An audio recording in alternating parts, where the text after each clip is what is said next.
జన్మించినది శరీరమును, ఆత్మ మూలముగా జన్మించినది ఆత్మయునై ఉన్నది. ఆత్మ మూలంగా జన్మిస్తేనే గాని నువ్వు దేవుని బిడ్డవు కావు. శరీరానుసారంగా ఉన్నప్పుడు నువ్వు ఆత్మ మూలంగా జన్మించలేదని అర్థము. కాబట్టి నువ్వు శరీర విషయముల మీదే మనసు ఉంచుతావు.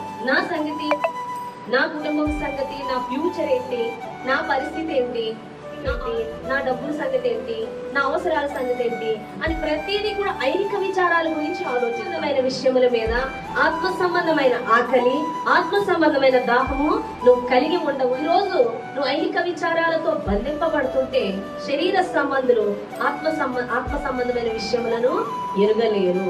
నువ్వు ఆత్మ సంబంధివా, నువ్వు దేవుని కుమారుడివి అనబడతావు. ఎక్కువ దేవుని కొరకు ఆశపడాలి, దేవుని విషయముల మీద మనస్సు ఉంచాలి. దేవుని కూర్చిన సంగతుల గురించి మనం ఎక్కువ ఆశపడుతూ ఉండాలి. వాక్యం చదువుటే, ప్రార్థన చేయటే, దేవుని సహవాసం ఎక్కువ మనస్సు ఉంచితే శరీర విషయముల మీద